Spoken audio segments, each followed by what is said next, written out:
और बिहार विधानसभा चुनाव पर बड़ी खबर आ रही है। बिहार के पूर्व डिप्टी सीएम और आरजेडी नेता तेजस्वी यादव ने एनडीए गठबंधन से अलग होकर चुनाव लड़ रहे एलजेपी अध्यक्ष चिराग पासवान का समर्थन किया है।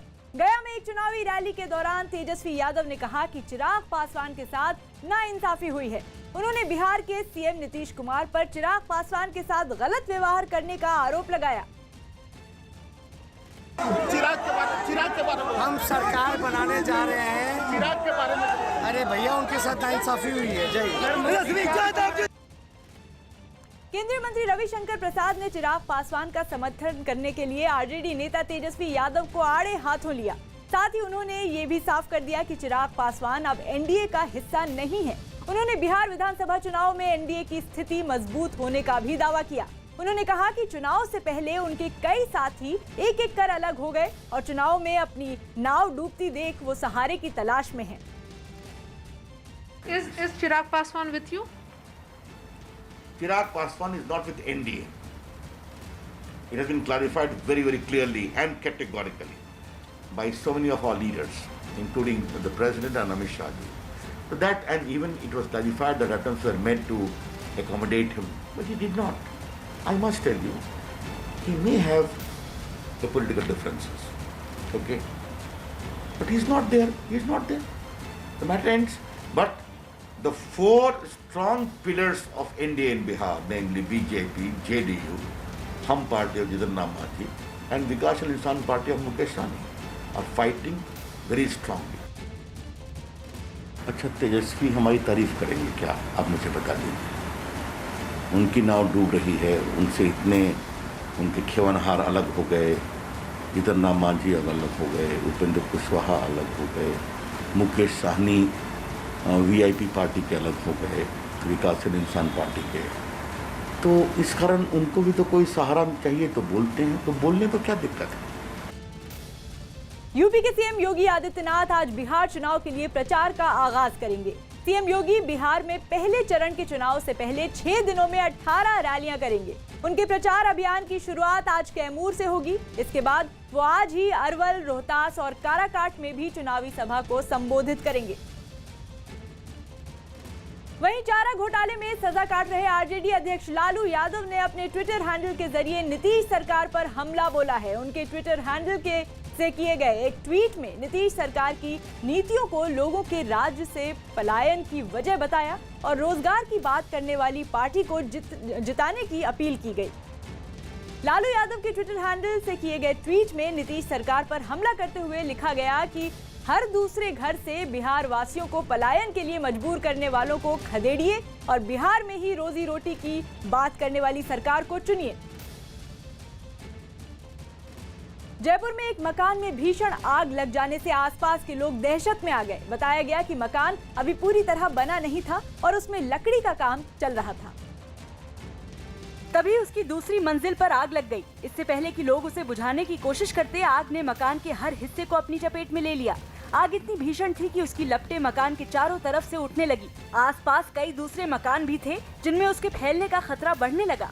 लोगों ने तुरंत दमकल विभाग को इसकी खबर दी, जिसके थोड़ी देर बाद दमकल की कई गाड़ियां वहां पहुंच गई। विभाग के कर्मचारी आग को बुझाने के लिए दूसरे मकानों की छतों पर चढ़ गए।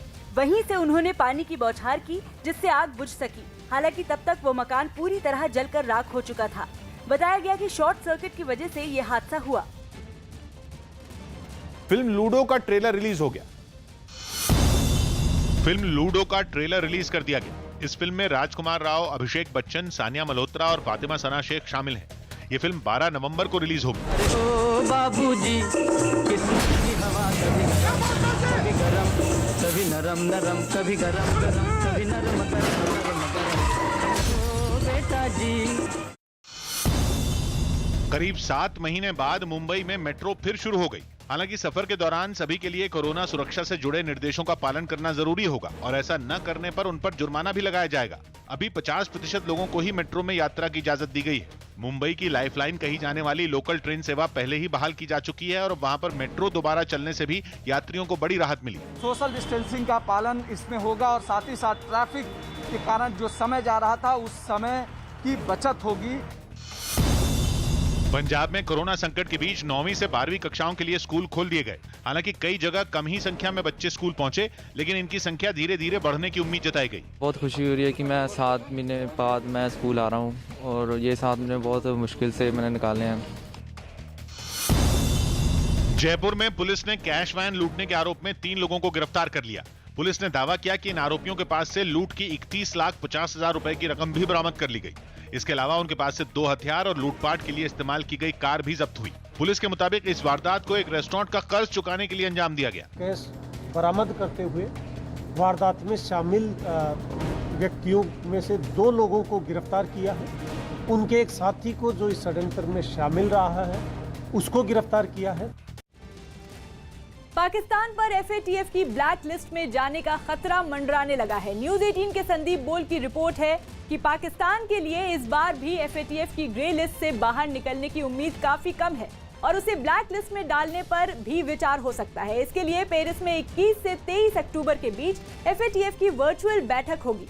खबरें हैं कि इस बैठक के बाद पाकिस्तान की मुश्किलें बढ़ सकती हैं, क्योंकि टेरर फंडिंग पर एफएटीएफ के मानकों पर पाकिस्तान ने अब भी ठोस कदम नहीं उठाए हैं।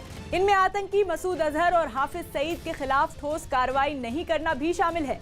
एफएटीएफ एक अंतर्राष्ट्रीय संस्था है जो टेरर फंडिंग यानी आतंकियों को पालने पोसने वाले देशों पर नजर रखती है। जम्मू कश्मीर के अनंतनाग में आतंकियों ने एक पुलिस अधिकारी की गोली मारकर हत्या कर दी। आतंकियों ने जम्मू कश्मीर पुलिस के इंस्पेक्टर मोहम्मद अशरफ पर उस समय हमला किया जब वो नमाज पढ़ने के बाद अपने घर लौट रहे थे। घर के बाहर हुई ताबड़तोड़ फायरिंग की आवाज सुनकर आसपास के लोग मौके पर पहुंचे और उन्हें तुरंत अस्पताल ले जाया गया, लेकिन तब तक उनकी मौत हो गई। घटना की सूचना मिलते ही वहां पर पहुंचे सुरक्षा बल के जवानों ने इलाके को घेर लिया और हमलावरों की तलाश तेज कर दी।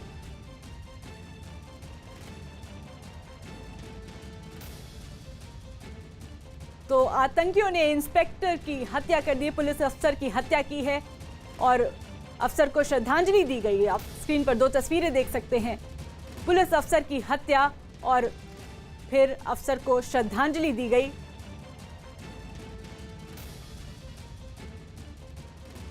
हैदराबाद के कई इलाकों में पानी घटने के बाद भी लोगों के लिए मुसीबत कम होने का नाम नहीं ले रही है। वहां लगातार हुई बारिश की वजह से बने बाढ़ के हालात में लोगों का काफी नुकसान हुआ, जिससे उनका उबर पाना उन्हें मुश्किल दिख रहा है। बारिश थमने के बाद कुछ इलाकों में भरा पानी घटा तो, लेकिन वहां रहने वाले लोगों का सब कुछ तबाह कर गया। कहीं मोटरसाइकिल, कहीं कार तो कहीं ऑटो पानी और मिट्टी के बीच फंसे दिखे। बाढ़ में कुछ लोगों की दुकानों में रखा सारा सामान पानी से खराब हो गया, तो किसी के मकान में पानी घुसने से उसमें रहने वाले लोगों की जिंदगी पूरी तरह पलट गई। हमारा खाना पहनने कपड़ा नहीं है, आगे एक जोड़े थे हम पूरा बर्बाद हो गए। एक इलाके में सड़कों पर पानी भरा दिखा, जहां से निकलने के लिए लोग जद्दोजहद करते दिखे। कहीं मिट्टी से रास्ता ब्लॉक नजर आया। हालांकि वहां कुछ मजदूरों और एक मशीन की मदद से हालात को सुधारने का काम शुरू कर दिया गया। मध्य प्रदेश के रीवा में रोंगटे खड़े करने वाला एक वीडियो सामने आया, जिसमें एक तेज रफ्तार ट्रक कई लोगों को रौंदते हुए दिखाई दिया। ये हादसा एक टोल प्लाजा पर हुआ, जहां कुछ टोलकर्मी बैठे हुए थे। तभी एक तेज रफ्तार ट्रक उनकी ओर आता हुआ दिखाई दिया। तस्वीरों में दिखा कि एक टोलकर्मी ने हाथ हिलाते हुए उस ट्रक को रोकने का इशारा भी किया, लेकिन जब उसकी रफ्तार फिर भी कम नहीं हुई तो वहां मौजूद टोलकर्मी उठकर भागने लगे। तब तक वो ट्रक उनके नजदीक पहुंच चुका था और टोल प्लाजा के बैरियर को तोड़ते हुए उसने कई लोगों को रौंद दिया। लोगों के साथ ही 2 मोटरसाइकिलों को भी वो घसीटता हुआ निकल गया। हालांकि इस टक्कर से उस ट्रक को भी नुकसान पहुंचा। यही वजह रही कि टोल प्लाजा को पार करते ही उसका एक पहिया निकल गया, जिसकी वजह से उसे रुकना पड़ा। बताया गया कि लोगों के डर से ट्रक का ड्राइवर फरार हो गया। इस हादसे में कई टोलकर्मी बुरी तरह घायल हो गए। यूरोप के देश चेक रिपब्लिक में पाबंदियों के विरोध में प्रदर्शन के दौरान जमकर हिंसा हुई। वहां कोरोना की वजह से कई नई पाबंदियां लागू कर दी गईं, जिनके विरोध में सैकड़ों की भीड़ राजधानी प्राग की सड़कों पर उतर आई और प्रदर्शन के दौरान उनकी पुलिस से झड़प शुरू हो गई।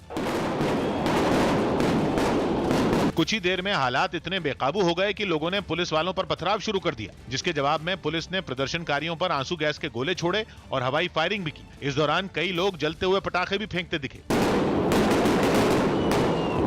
इन प्रदर्शनकारियों में बड़े पैमाने पर फुटबॉल और आइस हॉकी के फैन भी शामिल थे, जो कोरोना की वजह से सभी तरह की खेल प्रतियोगिताओं पर रोक लगाने के फैसले का विरोध कर रहे थे। ये लोग फैसले के विरोध में राजधानी प्राग में एक रैली निकाल रहे थे, लेकिन पुलिस ने नियमों का हवाला देते हुए उसे खत्म करा दिया, जिस पर उनका गुस्सा और भड़क गया और पुलिस वालों से ही वो उलझ गए। हंगामे को शांत कराने के लिए पुलिस ने प्रदर्शनकारियों पर डंडे भी बरसाए, लेकिन उन पर पुलिस की किसी भी सख्ती का असर ही नहीं हुआ। कुछ लोग तो हाथों में बंदूक लिए पुलिस वालों के सामने खड़े होकर उन्हें खुली चुनौती देने से भी पीछे नहीं हटे। इस हंगामे में कई लोग घायल भी हो गए, जबकि कई प्रदर्शनकारियों को पुलिस ने गिरफ्तार कर लिया।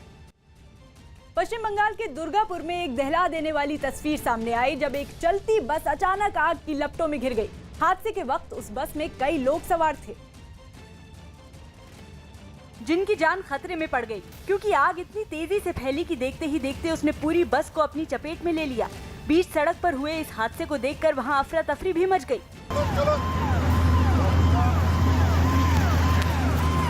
बताया गया कि आग लगते ही उस बस में सवार सभी लोग किसी तरह नीचे उतर आए, जिसके बाद आग को बुझाने के लिए दमकल विभाग की टीम वहां पहुंच गई। वहीं पुलिस ने एहतियात बरतते हुए उस सड़क पर दूसरी गाड़ियों की आवाजाही रोक दी। हालांकि दमकल के कर्मचारी जब तक आग को बुझा पाते तब तक बस जलकर राख हो चुकी थी। मध्य प्रदेश के पूर्व सीएम कमलनाथ के विवादास्पद बयान के मामले में चुनाव आयोग ने राज्य के मुख्य निर्वाचन अधिकारी से रिपोर्ट मांगी। 2 दिन पहले ग्वालियर के डबरा में एक चुनावी रैली के दौरान कमलनाथ ने बीजेपी प्रत्याशी इमरती देवी के लिए आपत्तिजनक बयान दिया था। सुरेश राजे जी हमारे उम्मीदवार हैं, सरल स्वभाव के, सीधे साधे हैं। ये तो करेंगे, ये उसके जैसे नहीं है। क्या उसका नाम जो मैं क्या उसका नाम लूं? आप तो उसको मेरे से ज्यादा पहचानते हैं। आपको तो मुझे पहले ही सावधान कर देना चाहिए था।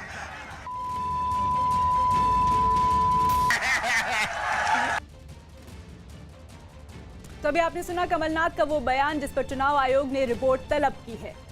हालांकि बाद में चुनाव के माहौल में बात बढ़ती देखकर कमलनाथ भी सामने आए और उन्होंने अपने बयान पर खेद जताया। उन्होंने सफाई दी कि उनका मकसद किसी का अपमान करना नहीं था।